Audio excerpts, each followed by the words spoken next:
अस्सलाम वालेकुम। हमारा chapter number 1 introduction to biology continue है, जिसमें हमने ब्रांचेस को डिस्कस किया था प्रीवियस वीडियो में। अब हमारा आज का टॉपिक है द लेवल ऑफ ऑर्गेनाइजेशन। तो लेवल ऑफ ऑर्गेनाइजेशन का मतलब क्या है कि किस तरह से एक बहुत ही स्मॉल पार्टिकल से एक पूरा लिविंग ऑर्गेनिज्म बनता है, उसमें कौन कौन से लेवल्स हैं, कौन कौन से स्टेप्स हैं। इस टॉपिक को समझाने के लिए जो सबसे बेस्ट एग्जांपल है और जो हमेशा दी जाती है वो है एक बिल्डिंग की एग्जांपल।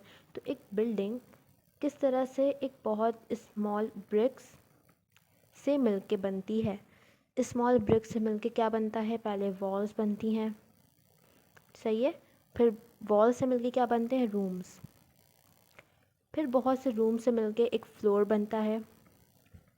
फिर बहुत से फ्लोर से मिलके एक पूरी बिल्डिंग बनती है। तो जिस तरह इसमें दिख रहा है कि किस तरह से लेवल्स हैं ना डिफरेंट, कि एक बहुत ही स्मॉल पार्ट से मिलके एक पूरा लार्ज स्ट्रक्चर बना हुआ है। तो एज इट इज़ होता है लिविंग ऑर्गेनिज्म के साथ। स्टार्ट होता है एटम से। एटम क्या होता है, मैटर, सही है। मैटर का सबसे स्मॉलेस्ट पार्टिकल। मैटर क्या है, हर वो चीज़ जिसका कोई मास हो, इट मीन्स वज़न हो, और वो कोई स्पेस ऑक्यूपाई करे, कोई जगह घेरे, वो क्या है, मैटर। अगर हम मैटर को ब्रेक करेंगे स्मॉल पार्टिकल्स में, तो वो सबसे स्मॉलेस्ट पार्टिकल वो क्या कहलाएगा, एटम।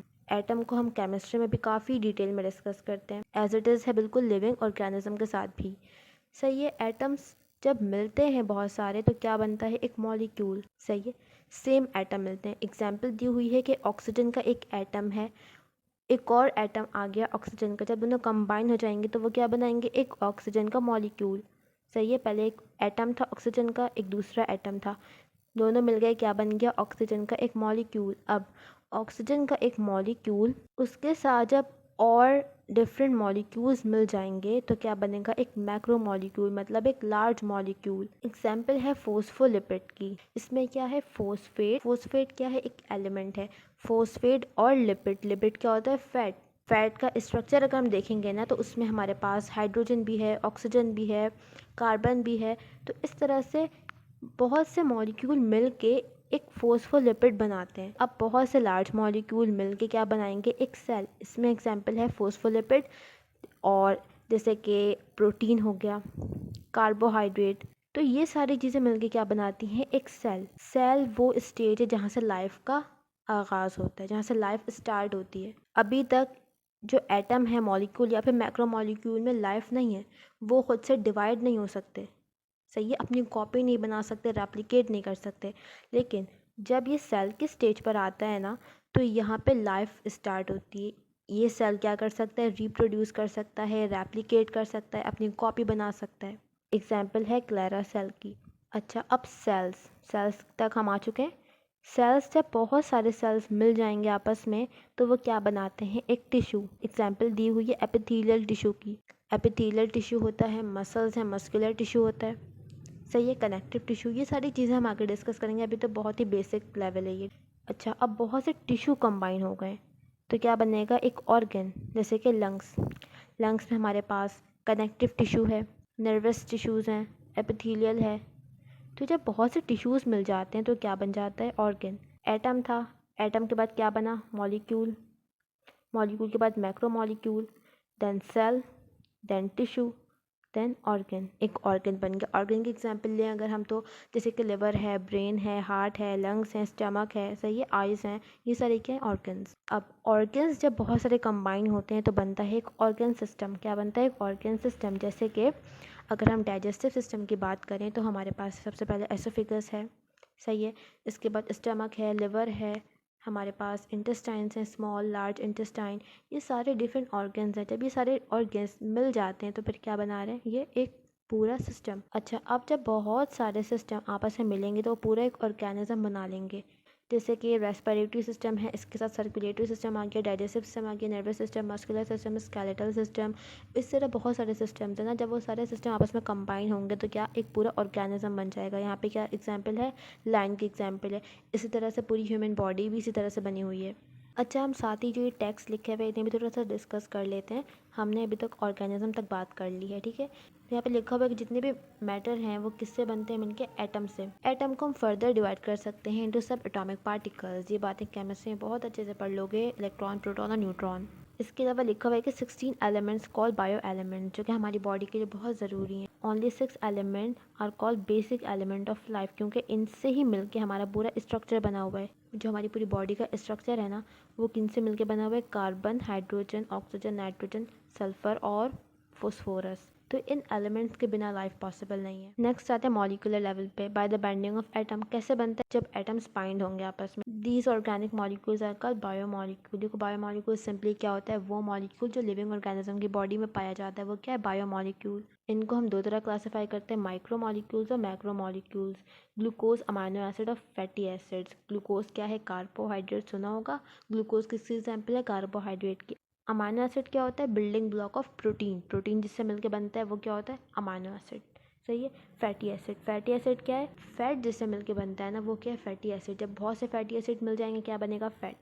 लिपिड मतलब जब बहुत से अमाइनो एसिड मिल जाएंगे क्या बनेगा? प्रोटीन। जब बहुत से ग्लूकोज मिल जाएंगे क्या बनेगा? कार्बोहाइड्रेट। तो ये क्या है? Micro molecule. जबकि जो कार्बोहाइड्रेट, प्रोटीन और लिपिड है, ये क्या होंगे? मैक्रो मॉलिक्यूल, क्योंकि लार्ज मॉलिक्यूल्स हैं। तो जब ये माइक्रो मॉलिक्यूल्स मिल जाएंगे, कंबाइन होंगे, तो क्या बनेगा? Macro molecule.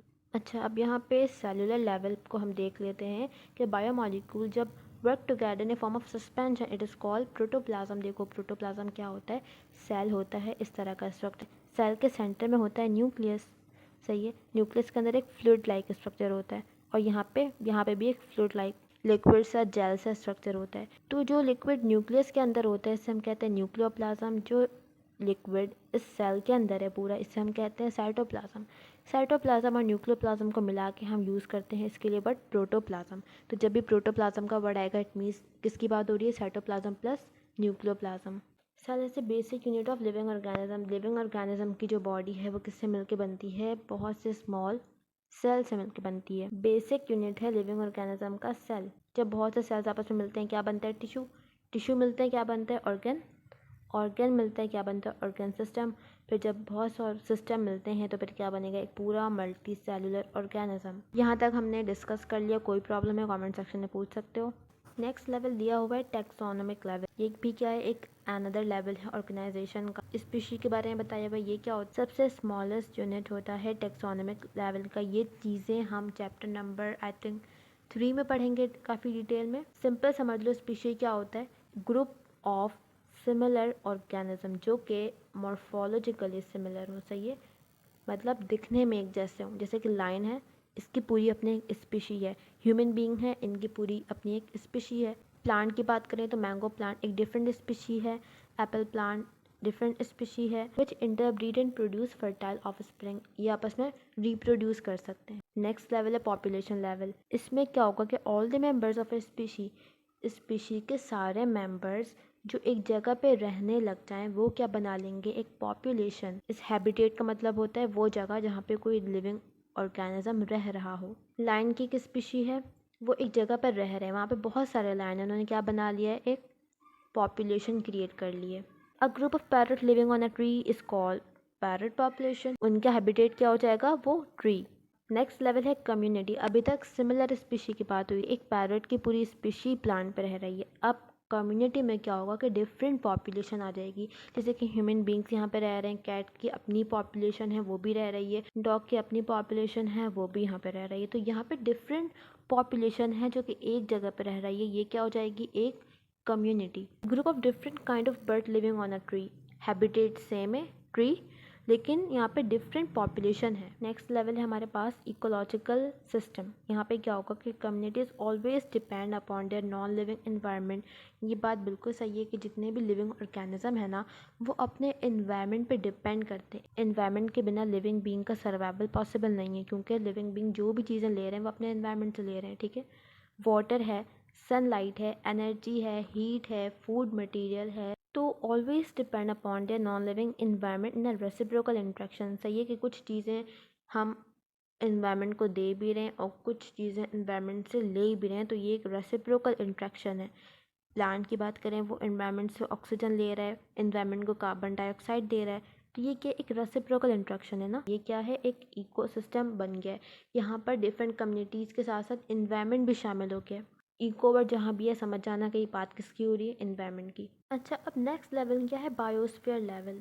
The part of earth where life exist is called biosphere. यहाँ पे डिफरेंट तरह के इकोसिस्टम आ जाते हैं। देखो, एक इकोसिस्टम है ये लैंड का इकोसिस्टम, सही है ना, कि यहाँ पे डिफरेंट ऑर्गेनिज्म है, उनका अपने एनवायरनमेंट के साथ इंटरेक्शन है, सही है। लेकिन एक लाइफ है जो कि वाटर में प्रेजेंट है, जैसे अंडर वाटर जो पूरी लाइफ है, तो वो उनका अलग एक इकोसिस्टम है। तो जब ये सारे इकोसिस्टम मिल जाएंगे तो क्या बन जाता है, बायोस्फीयर।